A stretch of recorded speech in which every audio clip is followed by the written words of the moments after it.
¿Qué tal? Bienvenidos. Mi nombre es Arturo Alpizar y esto es GIONI, Ciencia y Cultura en Corto, un programa dedicado a la difusión de la ciencia, la cultura y el arte. El día de hoy hablaremos sobre parques urbanos. Veremos algunos aspectos sobre estos respecto a su patrimonio, servicios ecosistémicos y funciones hidrológicas. Es un trabajo realizado por el Dr. Sosa y colaboradores.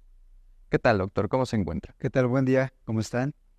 Es un placer acompañarlos este día. De igual manera, tenemos el gusto de tenerlo aquí. Tenemos entendido que usted se dedica principalmente a lo que es el sector de todo lo relacionado con agua, ingeniería civil. Exacto. ¿Podría platicarnos un poco al respecto sobre su trayectoria profesional? Cabe decir que a pesar de que casi tengo 40 años en la universidad, me formé en la Universidad Autónoma Nacional de México como ingeniero civil. Después hice una especialidad en Trento, Italia, en el Instituto Latinoamericano de la FAO. Posteriormente una maestría en hidráulica que seriamente la hice aquí en la Universidad Autónoma de Querétaro. Enseguida hice estudios de una maestría en Francia y el doctorado también en Francia, en el Instituto Politécnico de Grenoble. Y después la experiencia aquí a lo largo de como en la parte del sector privado y público. En el sector privado trabajé durante 10 años en la Comisión Federal de Electricidad y al mismo tiempo que trabajaba ahí, comencé a trabajar en la universidad, por lo cual llevo años aquí en el laboratorio de hidráulica haciendo investigación y apoyando a alumnos en su formación, tanto en tesis de doctorado como licenciatura. Y bueno, aquí en su trabajo vemos que se enfoca en lo que son los parques urbanos y podría darnos como tal una definición a partir de su campo, que es la ingeniería civil de qué es el parque urbano y darnos una pequeña noción de por qué su trabajo está enfocado en esto. Okay. Voy a empezar por la parte más general. Realmente la vegetación o los parques urbanos nacen como un motivo de recreación y salud para el bienestar de la sociedad. De tal manera que los parques urbanos en ese contexto empiezan a quedarse dentro del corazón, dado el crecimiento de la ciudad y al conjunto de árboles, tanto de parques urbanos como camellones, árboles aislados, jardines, se le conoce como bosque urbano. De tal manera que ese conjunto de vegetación tiene una función ecosistémica. En los últimos años ha venido a cobrar gran importancia y también tiene una funcionalidad hidrológica. Asimismo, dado las condiciones que vivimos actualmente por los efectos del cambio climático, es vital el papel del bosque urbano porque regula la temperatura, lo cual reduce el consumo de energía eléctrica. También la vegetación tiene una función de depurar el aire, la calidad del aire, el asimilar y retener el CO2 que se convierte en carbono. Entonces, ese es el conjunto en general. Y ahora en especial, como le digo, tiene una valoración importante porque al final ofrece un servicio que no es cuantificado de manera monetaria directa, es monetaria y virtual, pero ofrece un servicio en beneficio de la sociedad. Y bueno, antes de continuar, díganos, ¿a qué se refiere con esto de un beneficio virtual y uno monetario? ¿Cuál sería la diferencia? ¿O cómo se contrasta uno con el otro? El servicio físico que ofrece es cuantificable. Es decir, si usted ve la evolución natural de un árbol, en principio es un pequeño arbusto que va creciendo precisamente por la asimilación de carbono. La asimilación de carbono se convierte en masa arbórea, lo cual permite reducir la cantidad de gases de efecto invernadero. Entonces, es un servicio implícito que no está valorado, que al final, en el aspecto económico es importante, pero no es dinero en efectivo, es dinero virtual porque no se paga. Se paga en el caso, está asociado con bonos de carbono que sí se ofrecen para captar carbono, pero en los centros urbanos todavía no se ofrece como un valor monetario, sino es una condición natural porque realmente los bosques urbanos y los parques urbanos en la gran mayoría de las veces no están planeados para ofrecer esos servicios. Están planeados para ofrecer servicios de bienestar a la sociedad, de recreación. ¿Sí me explico? Sí. Entonces, está el servicio físico, todo lo que implica la depuración también, el que no he mencionado, la vegetación intercepta la lluvia y la retiene. Es agua que no llega al suelo, no escurre, y como no escurre, eso beneficia a los sistemas de drenaje y al sistema de alcantarillado porque no lo satura, los hace más eficaces, por un lado, y por otra parte, toda la contaminación que se deposita, como esa agua no escurre, no lava esa contaminación y no aumenta, o sea, reduce la contaminación porque no lava el mismo volumen de agua en el caso de que no existiera la vegetación. ¿Sí me explico? O sea, es decir, un metro cuadrado puede escurrir un metro cúbico, por decir algo, y ya con la presencia de la vegetación, en lugar de escurrir un metro cúbico, se puede escurrir medio metro cúbico. Eso está en función del tipo de vegetación, etcétera, etcétera. De modo que la misma vegetación sirve pues para reducir ese escurrimiento. Exactamente. Y bueno, hablando de lo que es el parque urbano y de este mismo propósito, ¿qué aspectos se deben tomar en cuenta para lo que es la planeación o la construcción de un parque urbano? Voy a platicar la historia del parque urbano sobre las campanas, que es muy interesante. Sí. Si usted se remonta en el pasado, el parque urbano sobre las campanas originalmente era una capilla. Simplemente en 1910 se construyó la capilla. Después comienza el desarrollo y en los años 70 se construye el campus universitario que conocemos ahora y se empiezan a plantear una serie de árboles. Simplemente con el deseo que tenga un bonito aspecto, no con la planeación, como lo he comentado, que intercepte la lluvia. Con el paso del tiempo y con mi instancia aquí, me doy cuenta que mi trabajo de investigación, que el parque urbano tiene una relevancia importante en cuanto a su desarrollo. A partir de ese momento, pienso que tiene un valor y entonces se empieza a investigar y sí se ve que el parque urbano, en particular de sobre las campanas, creció sin planificación. O sea, hay una serie la estructura de vegetación no es de una sola especie, sino hay incluso hay especies exóticas dentro del mismo parque que son muy interesantes de conocer porque representan un valor para la comunidad muy importante porque es conocimiento, es cultural, porque son vegetaciones exóticas. Y por otro lado, si se percata, la gran mayoría de la vegetación son huizaches, mezquites, jacarandas, son las especies dominantes, pero no está planificado para ofrecer un servicio ecosistémico ni hidrológico, sino más bien fue creciendo por el tiempo. En este momento, si usted ve el parque urbano, toda la vegetación, es una vegetación muy rica, es frondosa, es verde, porque empieza a tener un matiz debido a que captura más carbono y se le da un mantenimiento. En el pasado no tenía ese objetivo, ¿no? Era la estética más La estética, importante. Exactamente. ¿Y más o menos en qué momento se empieza a ver ya lo que es la parte funcional o el beneficio para la sociedad? Bueno, por un lado, el interés personal en las líneas de investigación y por otra parte, en la formación de nuevos maestros, en el caso de la maestría de hidrología ambiental. Un alumno empezó a realizar la tesis, le planteé el tema y empezamos a hacer mediciones. Entonces, se llevó a cabo toda una metodología para medir realmente los servicios ecosistémicos y medir la funcionalidad hidrológica. De tal manera que se hizo una clasificación de todas las facultades, se midió la densidad arbórea por hectárea por facultad de todo son las campanas y al final de cuentas se llegó a determinar un valor del servicio, ¿no? Realmente es asombroso el valor estructural que tiene todo el bosque urbano. El valor estructural se entiende como lo que significa la inversión para que guarde este estado el bosque urbano, ¿ok? El bosque urbano vale más de 60, el valor estructural del bosque urbano vale más de 60 millones de pesos, ¿ok?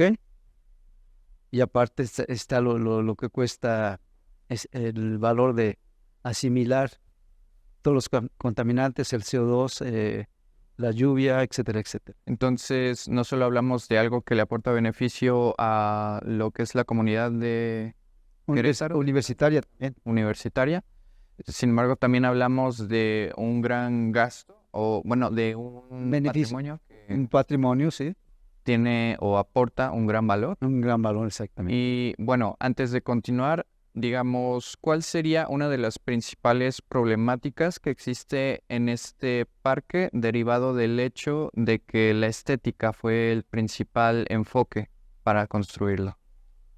Al contrario, me parece contradictorio, aunque originalmente fue con origen estético, más bien la estructura es, como la composición estructural del bosque urbano es buena porque como no hay una sola especie, eso reduce el efecto de una contaminación a toda a una sola especie. Entonces, hay especies diferentes y las plagas no invaden de la misma manera a una sola especie. Si fuera una sola especie, habría un riesgo porque se contamina más fácilmente. Entonces, tiene ese beneficio de que haya vegetación exótica y que sea mezclada, básicamente. O sea, fue una coincidencia que Sí. es un beneficio al azar, ¿no? O sea, la misma diversidad crea como que no directamente un mecanismo de defensa, pero es más difícil en el caso de plagas Es o exactamente. de algún Otro agente externo. contaminar o directamente enfermar a las diferentes especies. Esa misma diversidad permite estudiar diferentes especies. O sea, qué tipo de servicio ofrece un mezquite, una jacaranda, un huizache, hay pinos también. En fin, hay una diversidad de especies que podría enumerarlas más adelante, ¿no? De modo que podemos ver en el Cerro de las Campanas todo un ecosistema, Una riqueza una riqueza. del bosque urbano. Y supongo que esa es una de las principales razones por las que llevó a cabo su estudio ahí. Eh, sí y no. O sea, más bien fue descubrir la riqueza. A mí en lo particular que me interesaba es el beneficio que ofrece la intercepción, la cantidad de agua que intercepta y que no llega a los sistemas de alcantarillado, porque se reduce de alguna manera el riesgo de inundación. ¿Ok? Ok. Ese es básicamente en principio. Después sobre el camino fuimos descubriendo ciertos detalles. Bueno, en unos instantes hablaremos un poco más ahora de la cuestión hidrológica. Sin embargo, vamos a un corte y enseguida regresamos. Mi nombre es Arturo Alpizar y esto es Gioni, Ciencia y Cultura en Corto.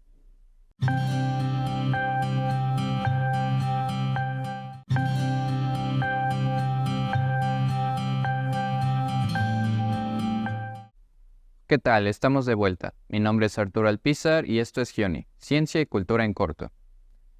Bueno, doctor, retomando el tema, ahora vamos con lo que es la cuestión hidrológica. ¿Cuál es el enfoque de estudio en cuanto a hidrología y parques urbanos? Ok, bueno, digamos que con el desarrollo de la ciencia se va sectorizando el conocimiento y en esta parte, en las zonas urbanas el ciclo hidrológico general se llama ciclo hidrológico urbano, ¿ok?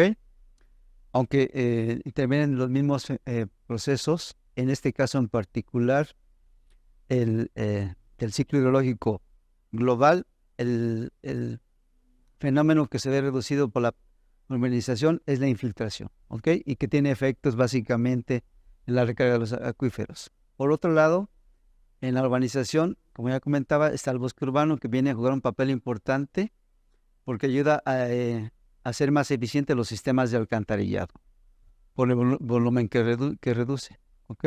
Entonces, si usted ve, compara Querétaro de hace 30 años con el de ahora, la avenida Zaragoza es una avenida muy bonita porque está vegetada, ¿ok? Le da otro aspecto muy diferente. La Alameda pasa lo mismo, entonces, en ese sentido, en el ciclo hidrológico urbano, el papel de la vegetación es muy importante porque reduce la cantidad de volumen de agua que va a escurrir, lo cual favorece otra vez, insisto, en la eficacia de los sistemas de alcantarillado y de drenaje. Y por otro lado también reduce la contaminación porque esa agua que no escurre pues no lava los contaminantes que se depositan. Entonces, originalmente en el ciclo hidrológico urbano, la vegetación, en el caso particular de los parques urbanos, tiene un papel muy importante porque hay una biodiversidad muy importante, que está estructurado por diferentes tipos de vegetación. Originalmente, antes de estudiar el parque de Cerro Las Campanas, hicimos un estudio sobre la Alameda, la función hidrológica, y encontramos que realmente la biodiversidad, la diversidad vegetal que existe es muy importante porque intercepta más del 40% de la lluvia, porque es una zona realmente que de una cobertura muy, muy, muy densa. En cambio aquí, a diferencia de la Alameda, la vegetación está más dispersa, entonces la medición de ese efecto es un poco más complicado porque no se puede medir especie por especie, se tiene que hacer colocar dispositivos colectores en el espacio para tener una idea general y después imaginarse que todo el sistema es un sistema único, porque aquí también, a diferencia de la Alameda, aquí hay edificios, hay avenidas, hay andadores, entonces la cobertura vegetal es muy diferente. De hecho, la cobertura aquí de vegetal respecto a toda el área es del 37% en el campus universitario. En cambio, en la Alameda, cuando hicimos el estudio, era arriba del 70%. Entonces, sí hay una gran diferencia y la respuesta hidrológica va a ser totalmente diferente. Sino como que en contraste es muy diferente. Claro. Y bueno, en cuanto a la metodología, ¿cómo se llevó a cabo esta investigación? Ok, para poder valorar los servicios ecosistémicos, utilizamos un modelo que se llama ITRI, que está disponible. Originalmente estaba en inglés, ahora ya está en español.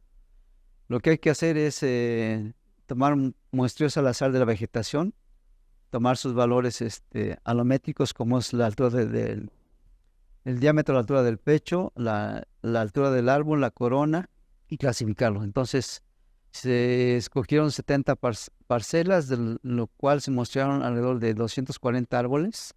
Se ingresan al modelo y con base a la base de datos que tiene el modelo, hace una estimación de la cantidad de árboles que existen en todo el campus del CEU. El modelo estima alrededor de 2.500 árboles, ¿ok? Y también clasifica, permite identificar si el árbol está sano, la edad del árbol, de los árboles, de tal manera que tenemos un rango de árboles jóvenes, en madurez y viejos.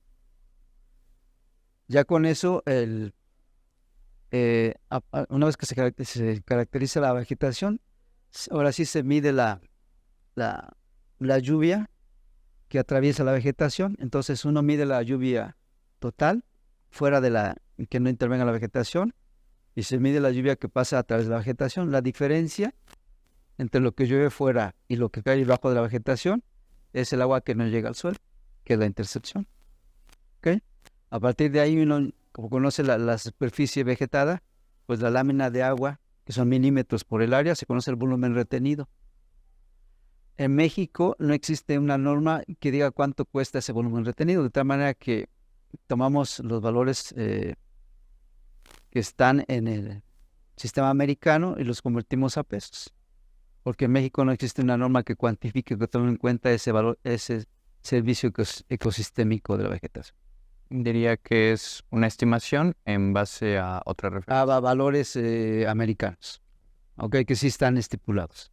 Aquí en México no existen valores asociados. Sí, y podemos ver que incluso hay otros varios campos en los cuales todavía faltan normas en cuestión nacional. Sí. Sin embargo, para no irnos a otros temas, retomando un poco esta parte de los árboles jóvenes y los árboles viejos, ¿existe alguna diferencia significativa en cuanto a cómo absorben el agua de la lluvia? Bueno, digamos, sí hay una diferencia significativa porque en el proceso de desarrollo el follaje va cambiando, ¿ok? Es decir, que los árboles tienen mayor follaje, más ramas que un árbol joven. Entonces, la capacidad de intercepción varía indudablemente entre un árbol joven y entre un árbol maduro, por un lado. Por otra parte, la asimilación de CO2 y la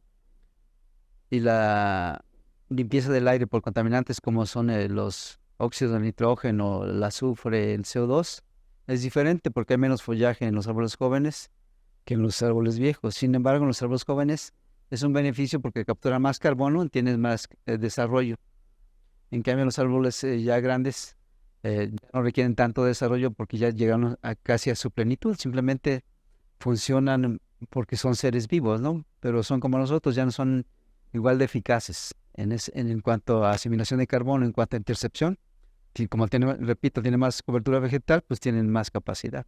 Por un lado, y también se me faltó decir que hay otro elemento que no se tomó en cuenta, y que es el flujo cortical. Las ramas y el tronco funcionan como una red de canales, entonces toda esa agua que escurre a través de las ramas y el tronco es muy importante porque es realmente el agua que llega al suelo y que alimenta el sistema radical. Muchas veces se cubre con concreto y no se permite que el árbol se alimente, de tal manera que el sistema radical empieza a buscar el agua y llega a romper las banquetas. Entonces hay que tener un diseño adecuado para que todo el agua que asimila a través del flujo cortical realmente alimente las raíces y no tenga que buscar en otros lugares el agua que necesita. Y claro, esa es y finalmente el sistema radical juega otro papel muy importante porque si llega el agua, esa agua es nuevamente asimilada por la vegetación, es transpirada y va a emitir sobre las estomas, que es un sistema por el cual parecen válvulas donde se abre, entra CO2, es vapor de agua. Como aumenta la humedad, todas las partículas de vapor de agua reducen la cantidad de radiación solar porque la interceptan, entonces se reduce la temperatura. Entonces se requiere realmente, aquí se da cuenta, tenemos una especie de un clima al interior del CU, un clima muy particular. Ya no es semiárido tan caliente, se siente agradable andar dentro del campus porque hay mucha humedad. Todo debido a la diversidad y a la función de la vegetación. Ok. Y bueno, en cuanto a lo que es el desagüe, en contraste, ¿cómo es una zona, digamos, en donde abunda pues lo que es el concreto, lo que es pues solamente el sistema de desagüe, en contraste con lo que ya es la zona del bosque urbano? Voy a platicar así globalmente, ¿ok? Lo voy a hacer con números muy fáciles, ¿ok? Vamos a suponer que tenemos una vegetación donde la cobertura vegetal es de 10 metros cuadrados, toda la vegetación, la proyección, ¿ok? Si lleva 1 milímetro, ¿ok? Que es 1 por 10 a la menos 3 metros por 10 metros cuadrados, vamos a tener 1 metro cúbico de agua que va a ser retenido. Entonces, si lo hacemos multiplicamos por toda la cantidad de lluvia, que caigan 550, por eso va a retener 5,000 metros cúbicos, una vegetación. Esa agua no llega a los sistemas de alcantarillado. Esa agua no lava los contaminantes. Imagínense esa misma superficie sin árbol. Esa agua va a escurrir porque la superficie está impermeabilizada, por un lado. Por otra parte, el hecho que intercepte, el escurrimiento se va a retardar. Ya no va a llegar con la misma rapidez a donde está la toma de la alcantarilla, porque lo retarda la vegetación por todo lo que le platico. O sea, intercepta, escurre por la vegetación, llega al suelo y empieza a escurrir. Si no, es una superficie impermeable, es como si aventara una cubeta de agua y escurre súbitamente. ¿Ok? Entonces, realmente es una función de la vegetación y es muy importante. Y ya con esos números podemos ver que pues definitivamente hay un gran contraste, ¿no? Claro, y eso va a depender de la cobertura vegetal. Imagínense si el 100% estuviera cubierto de toda la superficie del campus universitario, entonces se multiplica, ¿no? la cantidad del agua que va a ser retenida. No, pues no es posible, ¿no? Por eso los bosques, los parques urbanos como el Parque de la Alameda asimilan más agua y favorecen a que se reduzca el riesgo de inundación. De ahí la importancia que tiene la función hidrológica de la vegetación en los centros urbanos. No quiero decir con eso que no va a haber inundación. Sí.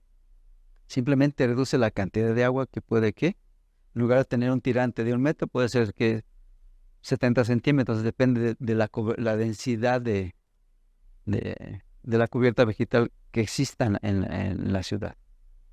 Podemos decir que no es un método o más bien un sistema infalible, pero de cierto modo beneficia y evita ciertos riesgos. Tiene un beneficio implícito que no está diseñado para eso. En ese mismo sentido, ahora se llaman, con el proceso de análisis y la comprensión de que la urbanización provoca la inundación porque se vuelve impermeable, lo que está haciendo a nivel mundial es convertir las ciudades en ciudades esponja. ¿Qué significa eso? Tener más vegetación y ubicar zonas, limpiarlas y crear parques urbanos para que el agua se infiltre y se reduzca el volumen que produce inundación. Por el momento nos quedamos sin tiempo, sin embargo nos encantaría hablar un poco más sobre el tema. Y bueno, agradecemos su presencia de parte mía y de todos los colaboradores que hacen esto posible. Mi nombre es Arturo Alpizar y esto es Gioni, Ciencia y Cultura en Corto.